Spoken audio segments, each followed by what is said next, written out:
জয় শ্রীরাম, জয় হনুমান। বন্ধুরা, আগামীকাল ভগবান শ্রী রামচন্দ্রের জন্মতিথি। এই দিনেই ভগবান ত্রেতা যুগে অবতীর্ণ হয়েছিলেন। তাই এই মহাদিনকে রাম নবমী বলা হয়। মানা হয় এই দিনে সামান্য কিছু কাজ করলে মানুষের দুর্ভাগ্য চিরতরে নাশ হয়ে যায়। বন্ধুরা, ভগবান ব্রহ্মাজি বলছেন যে এই দিনে রাম নবমী ব্রত বা পুজো পালন করলে তাকে আর কখনোই জন্ম মৃত্যু চক্রে ফিরে আসতে হয় না। সে মৃত্যুর পর ব্রহ্মলোকে স্থান পায়। এছাড়াও এই ব্রত বা পুজো পালন করলে গরিব ধনী হয়ে যায়। যাদের সন্তান হয় না তারা সন্তান প্রাপ্তি করে, পরিবারে আসে অপার সুখ শান্তি ও সমৃদ্ধি। সেই সঙ্গে পরিবারের সকলে সুস্থ ও নিরোগ থাকে। এমনকি এই রাম নবমী কথা কানে শ্রবণ করলেও মানুষের মন শান্ত হয়ে যায়। তাই বন্ধুরা, আপনারা বুঝতেই পারছেন যে এই নবরাত্রি চলাকালীন এই রাম নবমী ব্রতের মাহাত্ম্য কতটা। তাই বন্ধুরা, এই দিনে আপনারা কি করবেন এবং কি কি কার্য এই দিনে ভুলেও করবেন না।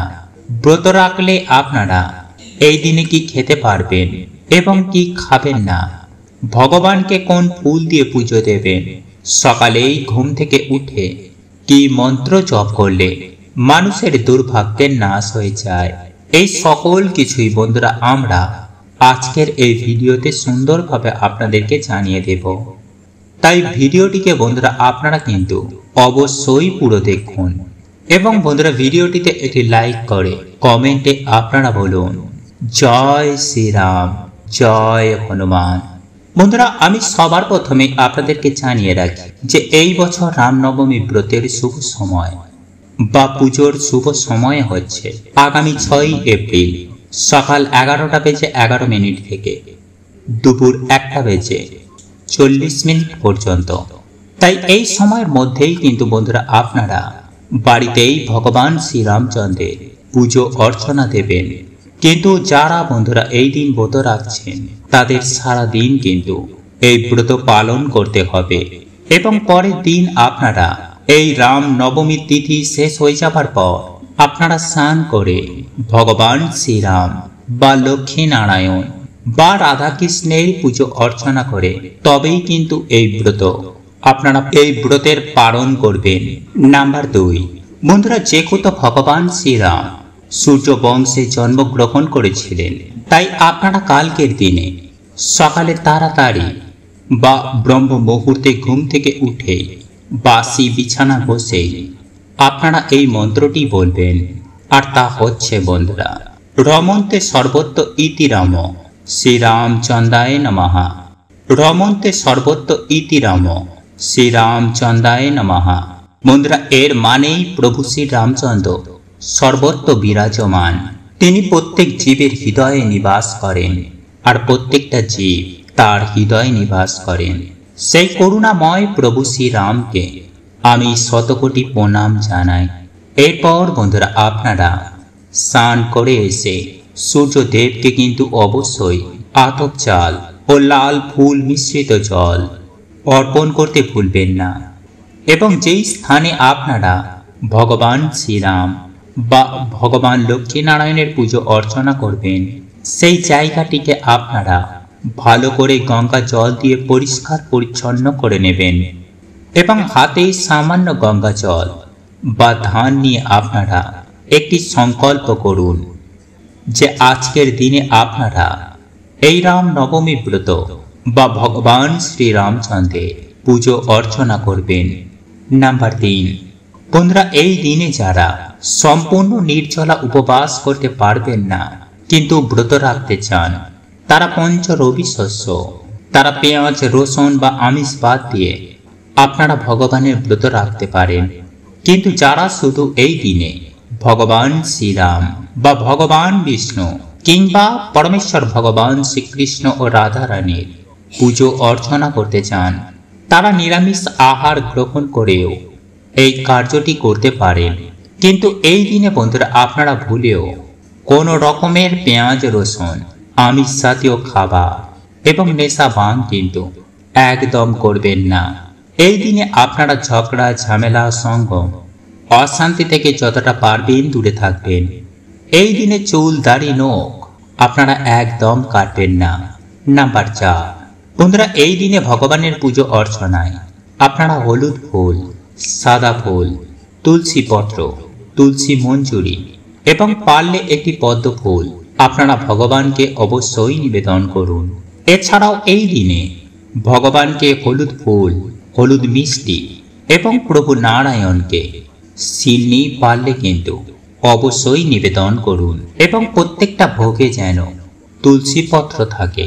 এরপর আপনারা ভগবানের পুজো অর্চনা আরতি করার পর বাড়িতে রামায়ণ, গীতা, সত্যনারায়ণের ব্রতকথা অথবা রাম নবমীর ব্রতকথা আপনারা অবশ্যই পাঠ করুন এবং এই ব্রতকথা যদি পাঠ করতে অসুবিধা হয় অন্ততপক্ষে শ্রবণ হলেও করুন। তারপর সন্ধ্যাবেলায় এই মন্ত্রটি একটি আসনে বসে আপনারা জপ করতে ভুলবেন না, আর তা হচ্ছে বন্ধুরা ওম রাম রামায় নমঃ, ওম রাম রামায় নমঃ, ওম রাম রামায় নমঃ। বন্ধুরা এইভাবেই আপনারা এই মন্ত্রটি কাল একটি আসনে বসে 108 বার জপ করলে আপনাদের দুর্ভাগ্যের নাশ তো হবে, সেই সঙ্গে সৌভাগ্যের আগমন হবে। কারণ বন্ধুরা আমাদের জীবনে বিভিন্ন রকম সমস্যার মধ্যে একটি প্রধান সমস্যা হচ্ছে গ্রহ দোষ, আর এর ফলেই বন্ধুরা আমাদের জীবনে বিভিন্ন রকমের সমস্যা লেগে থাকে এবং ঠিক সময়ে যদি আমরা এই সমস্যার সমাধান না করি তাহলে বন্ধুরা আমাদের জীবনে কিন্তু নরক যন্ত্রণার মতন কষ্ট ভোগ করতে হয়। তাই বন্ধুরা এই গ্রহ দোষ দূর করার জন্য সবার প্রথমেই আমি আপনাদেরকে যে উপায়টির কথা বলবো তা হলো এই দিন মিছরি গুঁড়ো করে ময়দার সাথে তা মিশিয়ে অমাবস্যা, পূর্ণিমা কিংবা শনি মঙ্গলবার বা কোনো গ্রহণের দিন আপনারা বাড়িতেই যেখানে কালো পিঁপড়ে রয়েছে সেখানে ছড়িয়ে দিন। এতে রাহু ও কেতু ও শনির অশুভ প্রভাব থেকে আপনারা তাড়াতাড়ি নিস্তার পাবেন। এছাড়াও বন্ধুরা এই দিন মৌরি আর মিছরি একই সাথে মিশিয়ে খেলে বুধের সুপ্রভাব এসে মানুষের জীবনে পড়ে, ফলে পরিবারে সুখ, শান্তি, আর্থিক উন্নতি আবার খুব সহজেই হয়। নাম্বার 2, বন্ধুরা আপনারা যদি দেখেন আপনাদের ভাগ্যে যদি কিছুতেই সৌভাগ্য আসে না, অনেক পুজো অর্চনা উপায় করার পরেও যদি জীবনে যেই সমস্যা সেই সমস্যা রয়েই যায়, তাহলে বন্ধুরা ভাববেন আপনাদের ওপর শনিদেবের কৃপা নেই। কারণ শনি মহারাজ হচ্ছেন এই কলি যুগের কর্মফলদাতা।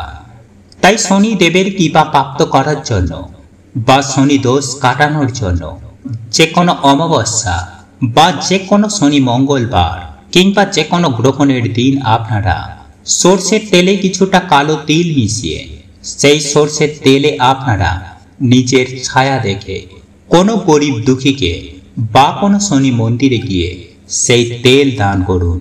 এতে বন্ধুরা মানুষের আর্থিক ভাগ্য খোলে এবং দুর্ভাগ্যের নাশ হয়ে যায় এবং গ্রহ দোষ, গ্রহ বাধা, পেট সমস্যা ধীরে ধীরে তা কেটে যায়।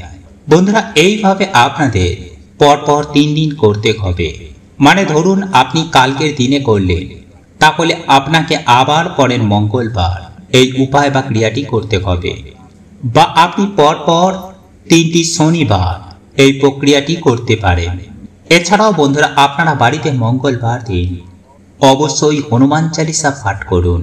কারণ বন্ধুরা যে বাড়িতেই মঙ্গলবার দিন হনুমান চালিসা পাঠ করা হয় সেই বাড়িতেই কখনোই শনিদেবের খারাপ প্রভাব পড়ে না, সেই বাড়িতেই সদা সর্বদাই আয় উন্নতি বৃদ্ধি পায়। তাই অবশ্যই বন্ধুরা এই কথাটি কিন্তু আপনারা মাথায় রাখুন। নাম্বার 3, বন্ধুরা গ্রহ বা যে কোনো সমস্যা দূর করার সব থেকে সহজ উপায় হচ্ছে ভক্তি।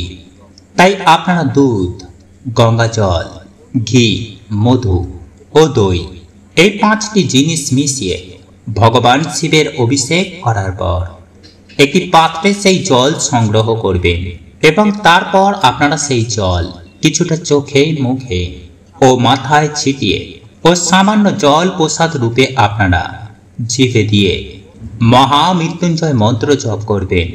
এইভাবে আপনারা টানা 3টি সোমবার যদি করতে পারেন তাহলে তো খুবই ভালো। এবং এই মন্ত্র আপনারা 11 বার, 21 বার, 51 বার কিংবা 108 বার জপ করবেন। দেখবেন কিছু দিনের মধ্যেই আপনাদের জীবন থেকে মহাদেবের কৃপায় সকল গ্রহদোষ, বাধা, বিপত্তি কেমন নাশ হয়ে গেছে। নাম্বার 4, বন্ধুরা এই দিন সিদ্ধি পাতা জলে মিশিয়ে সোমবার দিন যদি ভগবান শিবকে স্নান করানো যায় তাহলে বন্ধুরা যে কোনো গ্রহদোষ, যে কোনো সমস্যা এতে নাশ হয়ে যায়। তাই বন্ধুরা অবশ্যই আপনারা এই টোটকাটি ফলো করতে পারেন। নাম্বার 4, বন্ধুরা আপনারা আজ রাতে শোবার আগে 1 ঘটি জল বিছানার তলায় তা রেখে পরের দিন অর্থাৎ আগামীকাল রামনবমীর সকালে ঘুম থেকে উঠে স্নান করে ভগবান শ্রী রামচন্দ্রকে স্মরণ করে হরে কৃষ্ণ মহামন্ত্র জপ করে তুলসী গাছে সেই জল ঢেলে দিন। তাহলে দেখবেন আপনাদের গৃহে থাকা সমস্ত প্রকারের বাস্তু দোষ, নজর দোষ কেটে যাবে। মাতা তুলসী মহারানীর আশীর্বাদ ও কৃপায় আপনাদের গৃহে সুখ, শান্তি, সমৃদ্ধি বৃদ্ধি পাবে। নতুন বছর আপনারা রাজার হালে কাটাবেন। বন্ধুরা আপনারা যতই মহান মহান ভক্তদের জীবনী পড়বেন তারা ঈশ্বর নয়তো মানুষের অবশ্যই সেবা করতেন। তাই আপনি যদি কর্মযোগ পালন করতে চান তাহলে মা বাবা, পশু পাখি বা বিভিন্ন মানুষের অবশ্যই সেবা করুন। আর যদি আপনি ভক্তি যোগ পালন করতে চান তাহলে মন প্রাণ দিয়ে শুধু ঈশ্বরের ভক্তি করুন। এত ঈশ্বরকে স্মরণ করুন যাতে ঈশ্বর আপনার প্রার্থনা শুনতে বাধ্য হয়ে যান। তাই চলুন বন্ধুরা এইবার আমরা জেনে নিই যে আজ রাতে আপনারা কোন প্রক্রিয়াটি করবেন। বন্ধুরা আজ পরমেশ্বর ভগবান শ্রীকৃষ্ণের আশীর্বাদ প্রাপ্ত করার জন্য সন্ধ্যাবেলায় পরিষ্কার জামা কাপড় পরে তুলসী মঞ্চেই পরমেশ্বর ভগবান শ্রীকৃষ্ণের নামে একটি প্রদীপ অর্পণ করুন। তারপর বাড়িতে আপনারা যেমন ভাবে সন্ধ্যা দেন ঠিক তেমন ভাবেই সন্ধ্যা দেবেন। এরপর রাতের বেলায় আপনারা যা ভোজন করেন তা ভোজন করার পর আপনারা 3 বার হে কৃষ্ণ করুণা সিন্ধু দীনবন্ধু জগৎপতে গোপেশ ও গোপিকা কান্ত রাধাকান্ত নমস্তুতে। বন্ধুরা এই মন্ত্র জপ করার পর আপনারা ধ্যানে বসে পরমেশ্বর ভগবান শ্রীকৃষ্ণের বিশ্বরূপের আপনারা চিন্তন করবেন। আপনাদের সময় অনুসার 5 মিনিট, 10 মিনিট বা 15 মিনিট যেমন খুশি আপনারা তা অবশ্যই করবেন। এছাড়াও বন্ধুরা আপনারা চাইলে প্রত্যেক দিন রাতে শোবার আগে এই প্রক্রিয়াটি করতে পারেন। ফলে কিছু দিনের মধ্যেই আপনার জীবনে এক অশেষ পরিবর্তন দেখতে পাবেন। হ্যাঁ বন্ধুরা আপনারা একেবারে ঠিকই শুনছেন। এই প্রক্রিয়াটি এতটাই শক্তিশালী যে আপনাদের ভাগ্য বদলে যাবে। বন্ধুরা এছাড়াও আপনাদের হাতের তালু দেখে আপনারা বিছানাতে বসেই পরমেশ্বর ভগবান শ্রীকৃষ্ণ ও রাধারানীকে স্মরণ করে আপনাদের যা মনোবাসনা রয়েছে, নতুন বছরে আপনারা কি কি চান তা ভগবানকে অবশ্যই বলুন। এরপর আপনারা দেবাদিদেব মহাদেবকে বলবেন যেন তিনি নতুন বছরে আপনাদের রক্ষা করেন এবং হনুমানজিকে আপনারা বলবেন যেন তিনি সমস্ত রকমের নেগেটিভ এনার্জি থেকে আপনাদের বাড়িকে পাহারা দেন। এবং তোমরা যারা পড়াশোনা করছো তারা বিদ্যার দেবী মাতা সরস্বতীকে বলবে হে মা তুমি নতুন বছরে আমাদের বিদ্যা বুদ্ধি দাও। এবং এরপর আপনারা যাতে নতুন বছরে আপনাদের যাতে আর্থিক কষ্ট না হয় তাই হাত জোড়ো করে পরমেশ্বর ভগবান শ্রী হরিবিষ্ণু ও মাতা লক্ষ্মীর কাছে আপনাদের পরিবারের শ্রী বৃদ্ধির জন্য প্রার্থনা করবেন। বন্ধুরা এই সব কিছুই হচ্ছে আমাদের ভক্তি, বিশ্বাস এবং শ্রদ্ধার উপর। তাই আমার কথাই নয় ভগবানকে ভালোবেসে আপনারা এই কার্যগুলি করবেন। বন্ধুরা মানুষ বেঈমান হয় কিন্তু ভগবানের প্রতি কোনো রকমের কার্য করলে তা কখনোই বিফলে যায় না। শুধু মন প্রাণ দিয়ে নিষ্ঠা ভক্তি ভরে হৃদয়ের অন্তর থেকে এই কার্যগুলি করতে হয়। তাই এরপর আপনারা আপনাদের যে কুলদেবতা রয়েছে তাকে প্রণাম করবেন। বন্ধুরা এই নিয়মগুলি কিন্তু আপনারা আজকের দিনে অবশ্যই অবশ্যই মেনে চলুন।